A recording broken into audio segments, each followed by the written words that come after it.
Guys, இன்னைக்கு நாம that winter the wind ப்ளோஸோட அடுத்த பாட்டு தான் பார்க்க போறோம். சோய் கேம்பிளிங் விளையாட அவனே பிளேயர்ஸ் ரெடி பண்றான். ஒவ்வொருத்தருக்கா போன் பண்ணி கூப்பிட்டு இருக்கான்.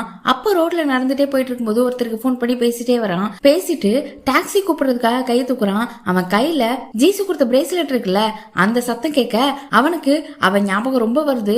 ரொம்ப மிஸ் பண்றான். இன்னொரு பக்கம் ஜீசுவை பார்த்தா அவ ஒரு படம் பார்த்துட்டு இருக்கா. எப்பவுமே இவளும் சோய் சேர்ந்து பாப்பாங்களே, சோய் கூட எக்ஸ்பிளைன் பண்ணிட்டு இருப்பான்ல, அந்த படம் அவளும் சோயை மிஸ் பண்ணதான் செய்யறா. இன்னொரு பக்கம் இந்த பார்க் இருக்கான்ல, அவன் பாஸ் கிம்ம போய் பாக்குறான். நானும் அந்த கேம்பிளிங்ல சேர்ந்து விளையாடுவேன் அப்படின்னு சொல்றான். பாஸ் கிம் வந்துட்டு சோய் அவனை விளையாட்டுக்கு சேர்க்கூடாதுன்னு சொல்லிட்டு இருந்தான். ஆனா நீ இல்லைன்னா நான் எப்படி அவனை நம்ப முடியும்? நீ இருக்க போய் தானே நான் காசு கொடுக்குறேன், உன் மேலதான் எனக்கு நம்பிக்கை இருக்குன்னு சொல்ல பார்க்கும் கூட சேர்ந்து விளையாட போறதா சொல்றான். ஆனா இதை சோய் கிட்ட சொல்லாதீங்கன்னு வேற சொல்லிட்டு போறான். இதே எல்லாத்தையுமே டானோட ரைட் ஹேண்ட் பாத்துட்டு இருக்கான். அப்போ அந்த பாஸ் கிம்மோட ஆள் ஒருத்தன் வந்து போன்ல 2-3 போட்டோஸ் காட்டுறான். அதுல பார்க்கோட தங்கச்சி இருக்கா. இந்த பாஸ் கிம் என்ன பிளான் பண்றான்னு தெரியல. இப்ப அப்படி சோயை தான் காட்டுறாங்க. அவன் மூன் ரொம்ப சோகமாவே இருக்கா அப்படின்னு சொல்லி அவளை ஒரு பைக் ரைட் கூட்டிட்டு போறான். சோய் கடன் அடைக்கலாம் கொண்டுருவாங்கல்ல, அந்த கவலை தான். பைக்ல போயிட்டு இருக்கும் போதே சோய்க்கு ஜீசு கூட ஸ்கூட்டர்ல போனான்ல, அந்த ஞாபகம் தான் வருது. ஆனா மூணுக்கு இதுல பெருசா சந்தோஷம்லாம் இல்ல. அப்படியே உம்முன்னு தான் வந்துட்டு இருக்கா. ஒரு ரெஸ்டாரண்ட்ல போய் உட்கார்றாங்க. சரக்கடிக்க ஆரம்பிக்கிறாங்க. அப்போ சோய் அவகிட்ட, அதான் நான் உன்னை பைக் ரைட் எல்லாம் கூட்டு வந்திருக்கேன்ல, இன்னும் ஏன் இப்படி இருக்க அப்படின்னு சொல்லி பேசிட்டு இருக்கான். அதே நேரம் அங்க ஜீசு என்ன பண்றான்னு பார்த்தா லாயர் கூட உட்காந்து கிரீன் ஹவுஸ்ல பேசிட்டு இருக்கா. அப்ப லாயர் சோய் காசு எடுத்துட்டு போல, ஒரே ஒரு பண்டில் மட்டும் தான் எடுத்துட்டு போனான். அவன் ஏன் இங்க வந்தானே தெரியல. காசுக்காக தான் வந்தான், ஆனா எடுத்துட்டே போல. அவனுக்கு ஒன்னு பிடிச்சிருக்குன்னு நினைக்கிறேன் அப்படின்னு சொல்ல, இந்த விஷயத்த பத்தி நான் பேச விரும்பலன்னு சொல்லிட்டா. அப்புறம் நான் நாளைக்கு ஹாஸ்பிட்டல் போல, நாளை கழிச்சு போறேன் அப்படின்னு சொல்றா. அவ வந்து நாளைக்கு ஹாஸ்பிட்டல் போக வேண்டியதா இருக்குது. ஆனா அதை ஒரு நாள் தள்ளி வைக்கிறா. ஆபரேஷனுக்கு முன்னாடி எனக்கு ஃபீவர் எதுவுமே வரக்கூடாதுன்னு சொல்லியிருந்தாங்க, எனக்கு கொஞ்சம் கோல்டா இருக்கிற மாதிரி இருக்கு அப்படிங்க. லாயர் ஜாங்க உடனே பதறாரு. ஒன்னும் பிரச்சனை இல்ல, நான் டேப்லெட் போட்டேன், எனக்கு ஒரு பிரச்சனை இல்ல, ஆபரேஷனை மட்டும் ஒரு நாள் தள்ளி வச்சுக்கலாம் கேக்குறா. அப்புறம் அவரும் ஏதோ ஒரு கேஸ் விஷயமா நாளைக்கு வெளியில போக வேண்டியிருக்கு போல, நீங்க போலையான்னு கேட்க, இல்ல நாங்க போகலன்னு சொல்லிடுறாரு.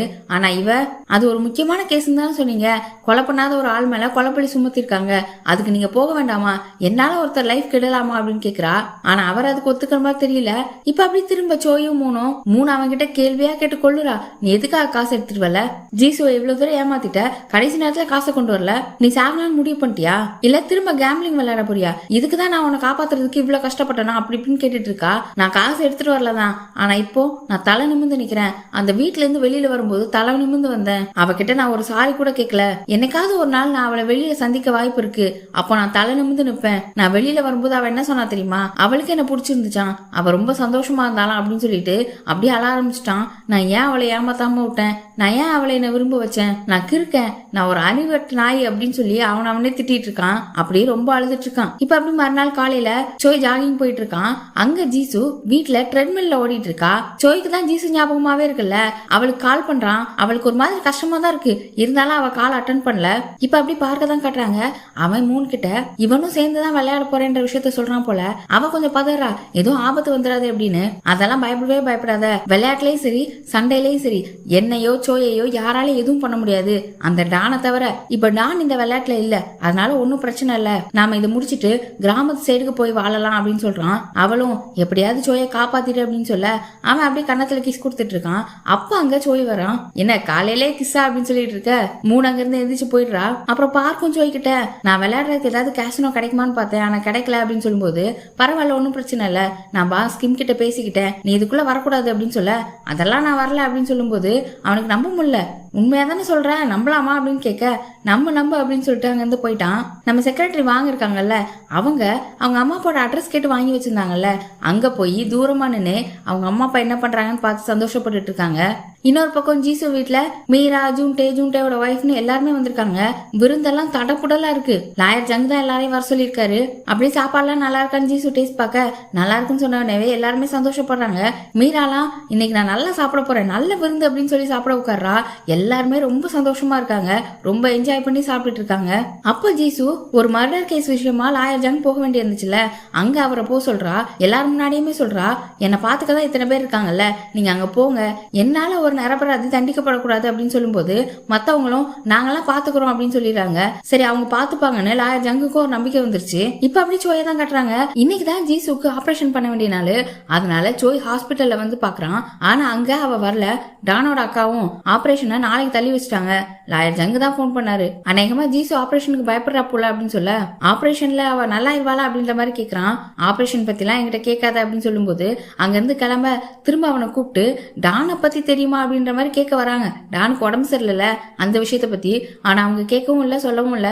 சரி ஒண்ணும் இல்ல நீ கிளம்பு அப்படின்னு சொல்லிடுறாங்க. அவனும் ஜீசுக்கு கால் பண்ணிட்டு வெளியே ரோட கிராஸ் பண்ணி வந்து நிக்கிறான். அவ கால் அட்டன் பண்ணல. அப்புறம் அவளுக்கு ஒரு மெசேஜ் டைப் பண்றான். நம்ம லைட்டா டச்ல இருக்கலாமா, என்னன்னா என்ன அப்படின்ற மாதிரி. ரொம்பலாம் நீ என்கிட்ட பேசவனா எப்பவாச்சு அப்படின்னு. ஆனா டைப் பண்ண மெசேஜ அனுப்பாம அப்படியே வச்சுட்டான். அப்ப அங்க ஒரு கண்ணு தெரியாத பொண்ணு வரா. இவனுக்கு அந்த பொண்ணை பார்க்கவே ஜீசு ஞாபகம் தான் வருது. அந்த பொண்ணு பஸ்ல ஏற கஷ்டப்படும் போது இவன் கூட நின்று ஏத்தி விட்டு அந்த பஸ்ல ஏறுறான். இப்ப ஜீசு கம்யூனிட்டி சென்டருக்கு போயிருப்பா போல. அங்கேயும் நிறைய பசங்களோட லைன் அப் பண்ணி நின்றுட்டு இருக்காங்க. சோய் கூட ஒரு பொண்ணு பஸ்ல ஏறினா அந்த பொண்ணு கம்யூனிட்டி சென்டர்ல உள்ள பொண்ணுதான் போல. அவ ஸ்டாப்பிங் வரவுமே இறங்குறா.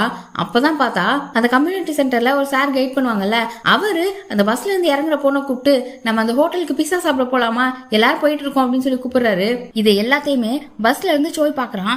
ஜீசுவையும் பாக்குறான். பாத்துட்டே பஸ்ல உட்காந்துட்டு இருக்க பஸ் கிளம்புது. அப்புறம் என்ன நினைச்சான்னு தெரியல, நிறுத்துங்க நிறுத்துங்கன்னு கத்தி வேகமா பஸ்ல இருந்து இறங்கி ஓடுறான். அங்க கம்யூனிட்டி சென்டர்ல உள்ள எல்லாருமே ரெஸ்டாரண்ட்ல உட்காந்து சாப்பிட்டுட்டு இருக்காங்க. சோய் அந்த ரெஸ்டாரண்ட்டுக்கு போய் கொஞ்சம் தூரமா ஒரு டேபிள்ல உட்காந்து ஜீசுவையே பாத்துட்டு இருக்கான். ஜீசு கூட மீராவும் இருக்கா. அப்ப அவனை அவ பாத்துருக்க மாட்டா. இப்ப எல்லாம் முடிஞ்சதுக்கு அப்புறம் மீராவும் ஜீசுவும் ஒரு டாக்ஸில கிளம்புறாங்க. சோயும் அவங்கள ஃபாலோ பண்ணி இன்னொரு டாக்ஸில வந்துட்டு இருக்கான். அப்போ ஒரு இடத்துல ஓவர் டேக் பண்ணி அந்த ஓரமா நிறுத்துங்க அப்படின்னு சொல்லும் போது டாக்ஸி ஓவர் டேக் பண்ணி போகுது. அப்ப அவன் ஜீசுவே பாத்துட்டு இருக்கான். அண்ணன் தான் மீராவும் அவனை நோட் பண்ணிடுறா. அப்புறம் அந்த டாக்ஸி ஒரு ஓரத்துல நிக்க அவன் அங்க இருந்து இறங்கி வந்துட்டு இருக்கான். அப்பதான் ஜீசுவோட டாக்ஸி கிராஸ் பண்ணுது. அப்பவும் அவளே பாத்துட்டு இருக்கான். அப்போ மீரா நான் பாக்குறது கரெக்ட் தானா, அது சோய் தானா அப்படின்ற மாதிரி கேட்க ஜீசுவும் சோயா அவன் எப்படி இருக்கான்னு கேட்கும்போது அவன் அந்த அளவுக்கு சந்தோஷமா இருக்கிற மாதிரி தெரியல அப்படின்னு மீரா சொல்றா. இப்ப இந்த டானை தான் கட்டுறாங்க. அவன் மூணோட ஃபிளவர் ஷாப்புக்கு போய் ஏதோ பொக்கே வாங்கியிருப்பான் போல. அவளுக்கு தான் அவனை பிடிக்காது. அவ கொஞ்சம் திட்டுற மாதிரி பேசுறா. அவன் வந்துட்டு நான் என்ன இப்பதான் புரிஞ்சுக்க ட்ரை பண்ணிட்டு இருக்கேன், யாருமே என்ன புரிஞ்சுக்கல. ஆனா நான் என்ன நானே புரிஞ்சுக்கலான்னு முடிவு பண்ணிட்டேன். உலகத்துல யாருக்குமே இந்த கஷ்டம் எல்லாம் வரலையா என்ன, எல்லாருமே எப்படி ஆயிட்டாங்க, நான் இந்த மாதிரி ஆயிட்டேன்ல. என் நிலைமை அப்படி. 16 வயசு இருக்கும்போது நான் தான் என் குடும்பத்துக்கே சம்பாதிச்சு கொடுத்தேன். என் அம்மா அப்பா கூட பிறந்தவங்கன்னு எல்லாத்தையுமே நான் தான் பாத்துக்க வேண்டி இருந்துச்சு. அப்படியே நாட்கள் போயிட்டு இருக்க. ஒரு நாள் ஹீஜு என் கண்ணு முன்னாடி இருந்தா. இதெல்லாம் தான் என்ன இப்படி ஆக்கிடுச்சு. ஆனா அதுக்காக நான் நியாயம் சொல்ல விரும்பல. இனிமேலாச்சும் நான் என்ன புரிஞ்சுக்கணும் அப்படின்னு சொல்லிட்டு இருக்கான். அவனுக்கு கொஞ்சம் உடம்பு சரியில்லாம இருக்கிற மாதிரி மூணுக்கு தெரியுது. அவன் அங்க இருந்து கிளம்பும் போதே நீ உன் உடம்ப பாத்துக்கோ, உன்னை பார்த்தாலே தெரியுது உனக்கு ஏதோ உடம்பு சரியில்லை, போய் டாக்டரை பாரு அப்படின்னு சொல்றா. அவன் அதெல்லாம் கேட்காம வெளியில வந்துட்டான். அவன் வெளியில வரவுமே ரைட் ஹேண்ட் மேன் வந்து ஹாஸ்பிட்டலுக்கு போவோம், ட்ரீட்மெண்ட் எடுத்து போன்னு கூப்பிடுறான். ஆனா டான் அதுக்கு ஒத்துக்கல. நீங்க இவ்வளவு பண்றீங்க, அந்த சோயி பார்க்கு இவங்கெல்லாம் இவ்வளவு நாள் உயிரோட இருக்கிறதுக்கு காரணமே நீங்க தான். அவங்க எல்லாருமே நீங்க தான் காப்பாத்திட்டு இருக்கீங்க. ஆனா அவங்களுக்கு நீங்க வில்ல மாதிரி தான் தெரியுறீங்க. இந்த விஷயத்தையாவது நீங்க அவங்க கிட்ட சொல்லலாம்ல அப்படின்னு சொல்றான். டான் சோய் பார்க்கலாம் எதுவும் பண்ணணும்னு நினைக்கல. அவங்க எல்லாருமே இவன் தான் காப்பாத்திட்டு இருந்திருக்கான் அந்த பாஸ் கிம்மு கிட்ட இருந்து.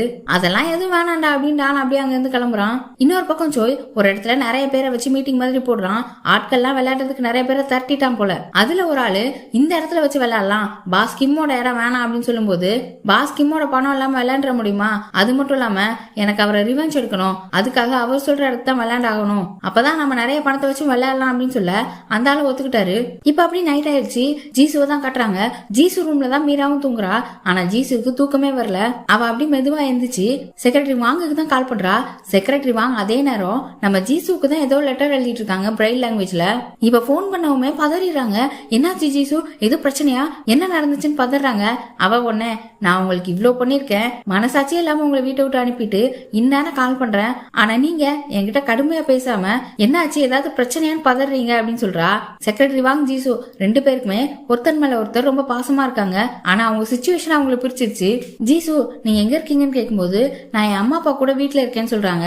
போய் சொல்லாதீங்க, நீங்க தனியா தானே இருக்கீங்க, தனியா ரொம்ப கஷ்டப்பட்டு இருக்கீங்க அப்படின்னு சொல்லும்போது செக்ரட்டரி வாங்கும் என்னாச்சு, உனக்கு தூக்கம் வரலையா, உனக்கு ஆபரேஷன் நினைச்சு பயமா இருக்கா, அதெல்லாம் பயப்படாத எல்லாம் சரியாயிடும், நல்லா தூங்கு, அப்பதான் நாளைக்கு ஆபரேஷன் பண்ண முடியும் அப்படின்னு சொல்லிட்டு அவளை தூங்க சொல்றாங்க. அவளை அவங்க கிட்ட பேசினதுல கொஞ்சம் நிம்மதியாகிறா. அப்புறம் அப்படியே சோயோட ரூமுக்கு தான் போறா. அங்க அவளுக்கு அவன் இருக்கிற மாதிரியே இருக்கு. அப்புறம் அங்கே தூங்கலான்னு பாக்குறா. அவன் அண்ணனா இருந்தாலும் இன்னொரு பையன் ரூம்ல தூங்க கூடாது, நீ என்ன ரொம்ப ஒட்டிட்டுலாம் படுக்கூடாது, என் கையில வேணா படுத்துக்கோ அப்படின்னு சொல்ற மாதிரி எல்லாம் நினைச்சு பாக்குறா. அப்புறம் அப்படியே அவன் கையில தூங்குற மாதிரியே நினைச்சு பார்த்துட்டு அப்படியே படுத்திருக்கா. அவருக்கு ரொம்ப அழுக வருது, கண்ணீர் பொல பொலன்னு ஊத்துது. இப்ப அப்படியே மறுநாள் காலையில ஆயிடுச்சு. இன்னைக்குதான் ஜீசு ஹாஸ்பிட்டல் அட்மிட் ஆகிற நாள். மீரா ஜீசுக்காக திங்ஸ் எல்லாம் பேக் பண்ணிட்டு இருக்கா. லாயர் ஜாங் ஏதோ கேஸ் விஷயமா வெளியில போயிருந்தார்ல, அவர் ஜீசுக்கு கால் பண்ணி அந்த கேஸ்ல கொஞ்சம் பிரச்சனை ஆயிடுச்சு, இன்னும் அங்க இருக்க வேண்டி இருக்கும் போல அப்படின்னு பேசிட்டே இருக்கும்போது ஜீசு மீரா கிட்ட கொஞ்சம் தண்ணி கொண்டு வாயான்னு கேட்டு அவளை வெளியில அனுப்புறா. அப்புறம் லாயர் ஜாங்க கிட்ட ஒன்னும் பிரச்சனை இல்ல, என் கூட மீரா இருக்கா, இன்னைக்கு நைட்டு தான் நான் ஹாஸ்பிட்டல் போகணும், நாளைக்கு காலையில நீங்க வந்தா போதும் அப்படின்னு சொல்லும்போது அவரும் சரி நான் எப்படியாவது நாளைக்கு காலையில வந்துடுறேன் அப்படின்னு சொல்லிட்டு போனை கட் பண்றாரு. அப்புறம் மீரா வரவும் மீராக்கு ஏதோ இன்டர்வியூ இருக்கு போல, நீ இன்னைக்கு இன்டர்வியூ போய் அட்டன் பண்ணு அப்படின்னு சொல்றா. ஆனா மீரா அதப்படி உன்னை தனியா விட்டுட்டு போறது, அதெல்லாம் முடியாது, நான் உன் கூட தான் இருப்பேன்னு சொல்லும்போது என்னை இப்பவாது நல்ல ஃப்ரெண்டா இருக்க விடு, நான் 4 மணிக்கு தான் நான் போகணும், அதுக்குள்ள நீ வந்துட்டு ஒன்னும் பிரச்சனை இல்லை அப்படின்னு சொல்லி மீராக்கு ஒரு நெக்லஸ் கிஃப்ட் பண்றா. இந்த ஜூன்டே இருக்கான்ல, அவனோட குழந்தைங்களுக்கு வேற உடம்பு சரியில்லை போல, அவங்க வேற ஹாஸ்பிட்டல் இருக்காங்க. எல்லாரையுமே ஜீசு கழட்டி விட்டுட்டு இருக்கா. என்ன பண்ண போறா, என்ன பிளான் பண்றான்றது ஒன்னும் புரியல. இனி அடுத்தடுத்து என்ன நடக்க போகுதுன்றத அடுத்த வீடியோல பார்க்கலாம். நம்ம சேனலை இன்னும் நீங்க சப்ஸ்கிரைப் பண்ணாம இருந்தா சப்ஸ்கிரைப் பண்ணிருங்க. அப்படியே வீடியோ பிடிச்சிருந்தா லைக் பண்ணி ஷேர் பண்ணிருங்க. Bye by.